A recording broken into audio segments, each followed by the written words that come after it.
Michael, buying a car is actually easy. It's probably one of the easiest things out there. Right. But it's dealerships that make it hard.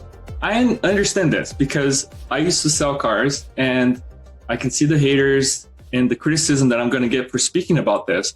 But dealers teach salespeople to slow down the process to get control over the situation, to therefore maximize their profits. Right. It's how dealers sell cars. A consumer could walk into the dealership, point to that one car and say, I want to buy that one car, and here's my check, or I like to finance it. Do you want to test drive it? No. Do you want to do this? No. Well, then let me check with my manager. No, I don't want any of that stuff. I know what I want to buy. I got good credit. Let me talk to your finance manager and let's do this. Dealers will say no to that because at that point, you're not going through their process. And it depends who you talk to. Some have 14 steps, others have 7 steps, all in the name of maximizing profit, right? So again, I think it's time to move on from that. I think instead of going for the kill every time, I think you could be building relationships that these customers might want to come back to you for their next car and the next one after that, right?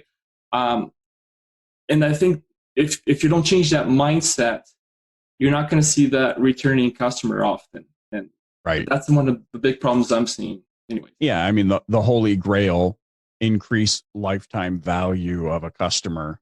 Instead, we're still very transactional in our nature. Yeah, I love this. So when it comes to appropriately tracking this journey, what are some things that we should be doing in the CRM that we're not currently doing properly?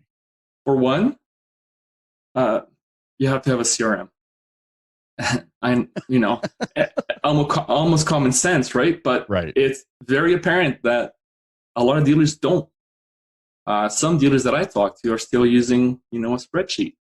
Some of them are right old school, writing it on their books, when to follow up with the customer. And, going through that journey myself, I've been in the industry for since 06, so about 14 years there. So I used to have a book. I used to write things down. I like to think I'm a pretty organized guy. But selling, every sale is different. Every customer has different demands. Some are really quick and you're done within an hour. Some are, a day or two process or even longer, right? And as much organized as you are, things get in the way of you following up with the customers that you have to follow up to bring them into the dealership versus the ones that are currently already there. So if you don't have a CRM to kind of remind you of these things, my number one suggestion is get a CRM. There's a ton of them out there. I'm not going to say any names. I do have a favorite. If you follow me on LinkedIn. Not sponsored. Yes, I'm not. Yeah. But I do have a favorite that I speak about on LinkedIn if you want to follow me there. But crucial to have a CRM. Now, in that CRM, I think the biggest mistake that most dealers also do is it's just like checking the box to get a CRM and then they move on, but they don't do anything with it. CRMs are highly customizable, at least the ones I work with are. You can go in there and tweak it to adapt to your selling philosophy at your store. You don't have to use the CRM out of the box, which happens to be the case. The 2 bigger companies I talk to, they say that their usership uses probably about 10% of the capacity of the CRM because they're not really investing in changing all of the different campaigns within and the processes.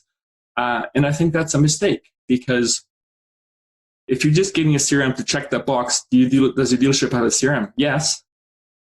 Then I think you're not maximizing what you could be, because if that's the case, then all of your PMA using the same CRM, you guys are going to look exactly the same, which is the case when I'm reading all of these emails that I'm shopping.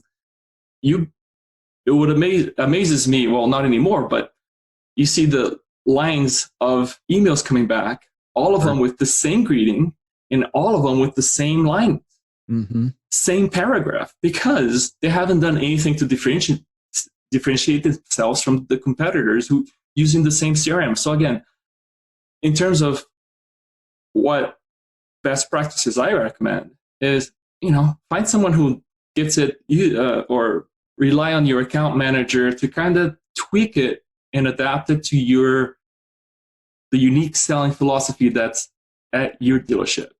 Because changing one line here and there will make a difference, because when you have the consumer shopping, and he's not just shopping one store, and I know Google says it's 1.6 or whatever, I think they're shopping 3 to 4 stores until they eventually narrow down between 2. And if they all look exactly the same, right, you're not helping the consumer to choose your store. You have to tweak something in there. Yeah, and I would agree with that. I mean, especially on the pre-owned side of thing, because everybody's got unique inventory. Like nobody has the exact same thing. So maybe new, but I definitely see. Yeah, I would tend to agree with that.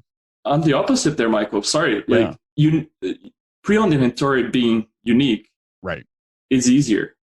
It's where your new inventory is exactly the same. So if you're shopping 3 dealerships of the same brand, and they all give you the same paragraph with the same options, and that's where you have an opportunity to differentiate yourself somehow. Some calls to action, right? It's like when you say it that way, you kind of go, this is as ridiculous as shopping the 3 Apple stores in Edmonton, hoping that you're going to get some sort of different response or some sort of different exactly whatever. And we tend to forget, no, you're selling the exact same product, and so we need to have a little bit more of a differentiator. And I love what you're saying, diving in and using these tools. I often talk about this. I when websites were the big craze, and people would go, oh well, our website's gonna get you more traffic, leads, and sales. You remember when that was the word? Well, it kind of still is the word track, which is super annoying and antiquated. Our website's going to get you traffic, leads, and sales. Why is that? Well, because our websites are better. Why is that? Well, because we take drone footage that highlights the air conditioning units on your roof.